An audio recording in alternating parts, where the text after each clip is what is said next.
Good evening from New York. It is a concept so elemental to American capitalism that any child who's played Monopoly can understand it. The competition necessary for free trade prohibits, by necessity, abusive behavior by any one firm or group of firms, namely fixing prices, rigging bids, or otherwise colluding to dominate and control the market. That's why this country has antitrust laws. But if it seems to you that the health insurance industry has been allowed to behave outside those antitrust laws, that's because it has for the past 64 years.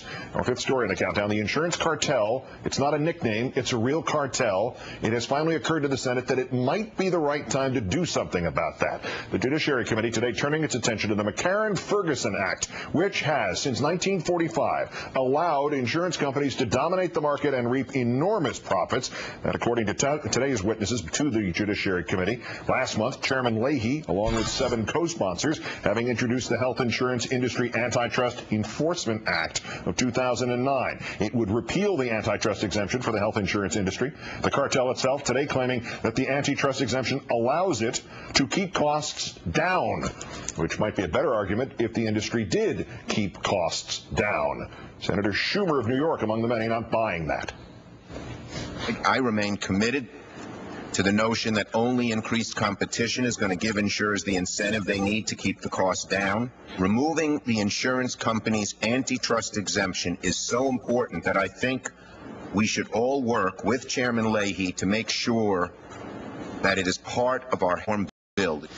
Meanwhile, the cart that's been put before the horse, the health care reform bill that does not actually reform the insurance industry. Majority Leader Reid today gathering the group that will merge the Senate health bills in his office for its first meeting. Among them, Finance Chairman Baucus, HELP Committee Chairman Dodd, and White House Chief of Staff Emanuel. A spokesman for Senator Reid confirming that Senator Snowe would be invited to future sessions, adding that the Majority Leader was prepared to go to substantial lengths to keep the support of the Republican from Maine. Senator Reid already setting expectations fairly low for the final product that is to be delivered from those meetings, as well as for his ability to deliver votes. The Majority Leader pushing back against progressives who want him to force conservative members of his party to vote with their party on the public option.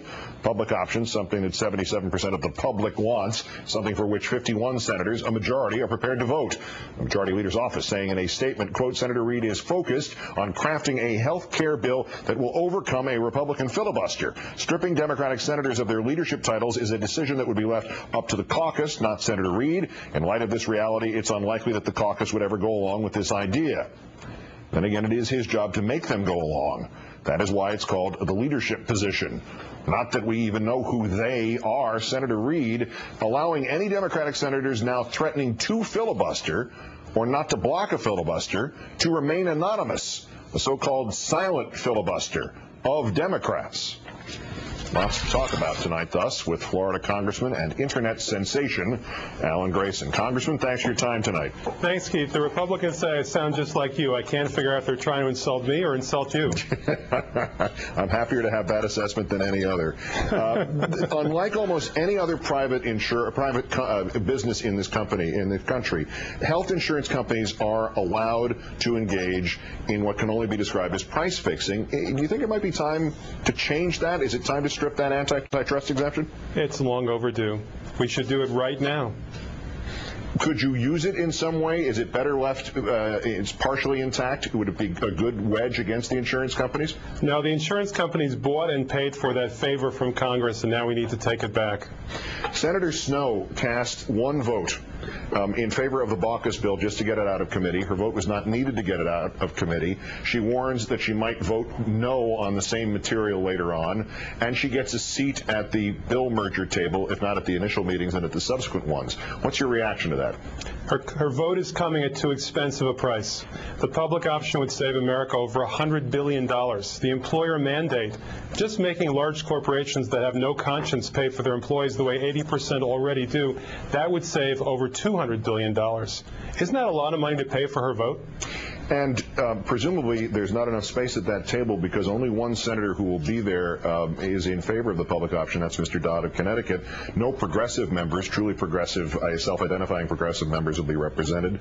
Why do you think Democrats in the Senate seem to have dismissed or abandoned the public plan, the public option, without even really trying for it? I don't think the Democrats have. I think the leadership is letting them down. The leadership is placating Republicans and ideologues at the price of what's in the public interest. There is a statement tonight from Senator Reid, Senator Baucus, Senator Dodd after these health insurance reform discussions today. It's mostly boilerplate, but there was one line that's telling in its boilerplateness. There was strong consensus that crafting a bill that can garner 60 votes is an attainable goal. Is that the problem? Is it being looked at entirely within many elements of our government as a political issue? How many votes can we get for this, rather than an urgent sort of crisis, ultra-critical health care problem? That's the problem. Nobody in America cares about 60 votes. People in America care about saving and saving money. That's what we should be concentrating on. Your floor speeches have outlined quite eloquently, I think, how the Republican opposition is, in fact, the problem in health care reform. Are the Democrats in the Senate part of that problem, just as bad? Where do they rank? I don't mean for you to throw them all under the bus. They have to find the courage of their convictions, or we have to find it for them. You know, for months now, it's like the Billy Idol song, we've been dancing with ourselves. Now let's just get on with it. Let's get the best bill we can. If the Republicans want to make it clear to the public they don't want better health care for America, that's fine. The public will remember that. So how do you do it? How do you get them to dance? Well, look, the Democrats now have 60 votes in the Senate. It's not that complicated. Get it over with. Vote. But there's so many Democrats who are almost as beholden as Republican senators and many Republican congressmen to the insurance lobby. What do we do about the pervasive influence in terms of campaign funds that have afflicted some of these smaller state senators, even on the Democratic side? Well, we need campaign finance reform, but right now we need people to call, we need people to send emails, we need people to go to websites, we need people to insist on justice for the public, and that means comprehensive, universal, and affordable health care in America. For some reason, Stephen Douglas's words come to mind here. Not Stephen Douglas's, Frederick Douglass's words come to mind here. Agitate, agitate, agitate. Right. That's right. Congressman Alan Grayson of Florida, who contributed to that cause, and greatly so. Thank you for that, and thank you for your time tonight. Thank you very much, Keith. Thank you. For more on the politics of this situation, let's turn to our own Howard